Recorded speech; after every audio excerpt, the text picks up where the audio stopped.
Código de Processo Civil. Título 2. Dos recursos. Capítulo 1.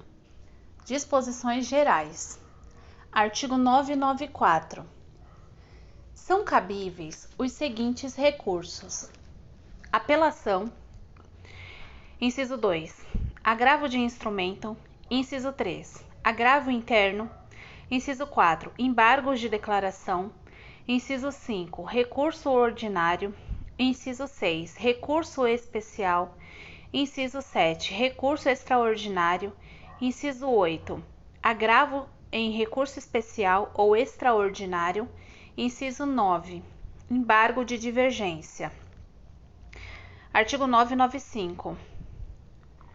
Os recursos não impedem a eficácia da decisão, salvo disposição legal ou decisão judicial em sentido diverso. Parágrafo único. A eficácia da decisão recorrida poderá ser suspensa por decisão do relator, se da imediata produção de seus efeitos houver risco de dano grave, de difícil ou impossível reparação e ficar demonstrada a probabilidade de provimento do recurso. Artigo 996. O recurso pode ser interposto pela parte vencida, pelo terceiro prejudicado e pelo Ministério Público, como parte ou como fiscal da ordem jurídica. Parágrafo único. Cumpre ao terceiro demonstrar a possibilidade de a decisão sobre a relação jurídica submetida à apreciação judicial atingir direito de quem se afirme titular ou que possa discutir em juízo como substituto processual. Artigo 997. Cada parte interporá o recurso independentemente no prazo e com observância das exigências legais. Parágrafo 1. Sendo vencidos autor e réu ao recurso interposto por qualquer deles, poderá aderir o outro. Parágrafo 2. O recurso adesivo fica subordinado ao recurso independente, sendo-lhe aplicáveis as mesmas regras deste quanto aos requisitos de admissibilidade e julgamento no tribunal, salvo disposição legal diversa, observado ainda o seguinte. Inciso 1. Será dirigido ao órgão perante o qual o recurso independente fora interposto no prazo de que a parte dispõe para responder. Inciso 2. Será admissível na apelação, no recurso extraordinário e no recurso especial. Inciso 3. Não será conhecido se houver desistência do recurso principal ou se for ele considerado inadmissível. Artigo 998. O recorrente poderá, a qualquer tempo, sem a anuência do recorrido ou dos litisconsortes, desistir do recurso. Parágrafo único. A desistência do recurso não impede a análise de questão cuja repercussão geral já tenha sido reconhecida e daquela objeto de julgamento de recursos extraordinários ou especiais repetitivos. Artigo 999. A renúncia ao direito de recorrer independe da aceitação da outra parte. Artigo 1000. A parte que aceitar expressa ou tacitamente a decisão não poderá recorrer. Parágrafo único. Considera-se aceitação tácita a prática sem nenhuma reserva de ato incompatível com a vontade de recorrer. Artigo 1001. Dos despachos não cabe recurso. Artigo 1002. A decisão pode ser impugnada no todo ou em parte. Artigo 1003. O prazo para a interposição de recurso conta-se da data em que os advogados, a sociedade de advogados, a advocacia pública, a defensoria pública ou o Ministério Público são intimados da decisão. Parágrafo 1. Os sujeitos previstos no caput considerar-se-ão intimados em audiência quando nesta for proferida a decisão. Parágrafo 2. Aplica-se o disposto no artigo 231, inciso 1 a 6, ao prazo de interposição de recurso pelo réu contra a decisão proferida anteriormente à citação. Parágrafo 3. No prazo para a interposição de recurso, a petição será protocolada em cartório ou conforme as normas de organização judiciária, ressalvado o disposto em regra especial. Parágrafo 4.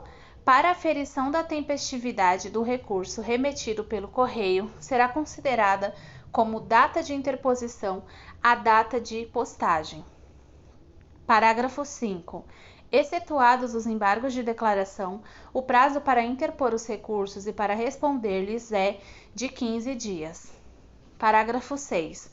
O recorrente comprovará a ocorrência de feriado local no ato de interposição do recurso.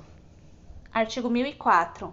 Se durante o prazo para a interposição do recurso sobrevier o falecimento da parte ou do seu advogado ou ocorrer motivo de força maior que suspenda o curso do processo, será tal prazo restituído em proveito da parte, do herdeiro ou do sucessor contra quem começará a correr novamente depois da intimação.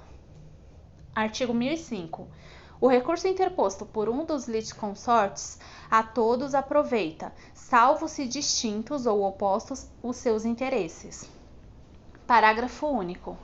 Havendo solidariedade passiva, o recurso interposto por um devedor aproveitará aos outros quando as defesas opostas ao credor lhes forem comuns. Artigo 1006. Certificado trânsito em julgado, com menção expressa da data de sua ocorrência, o escrivão ou o chefe de secretaria, independentemente de despacho, providenciará a baixa dos autos ao juízo de origem no prazo de 5 dias. Artigo 1007. No ato de interposição do recurso, o recorrente comprovará, quando exigido pela legislação pertinente, o respectivo preparo, inclusive porte de remessa e de retorno sob pena de deserção. Parágrafo 1. São dispensados de preparo, inclusive porte de remessa e de retorno, os recursos interpostos pelo Ministério Público, pela União, pelo Distrito Federal, pelos Estados, pelos municípios e respectivas autarquias e pelos que gozam de isenção legal. Parágrafo 2. A insuficiência no valor do preparo, inclusive porte de remessa e de retorno, implicará deserção se o recorrente intimado na pessoa do seu advogado não vier a supri-lo no prazo de 5 dias. Parágrafo 3. É dispensado o recolhimento do porte de remessa e de retorno no processo em autos eletrônicos. Parágrafo 4. O recorrente que não comprovar no ato de interposição do recurso o recolhimento do preparo, inclusive porte de remessa e de retorno, será intimado na pessoa de seu advogado para realizar o recolhimento em dobro, sob pena de deserção. Parágrafo 5. É vedada a complementação se houver insuficiência parcial do preparo, inclusive porte de remessa e de retorno, no recolhimento realizado na forma do parágrafo 4. Parágrafo 6. Provando o recorrente justo impedimento, o relator relevará a pena de deserção por decisão irrecorrível, fixando-lhe o prazo de 5 dias para efetuar o preparo. Parágrafo 7. O equívoco no preenchimento da guia de custas não implicará a aplicação da pena de deserção, cabendo ao relator, na hipótese de dívida, quanto ao recolhimento, intimar o recorrente para sanar o vício no prazo de 5 dias. Artigo 1008. O julgamento proferido pelo tribunal substituirá a decisão impugnada no que tiver sido objeto de recurso.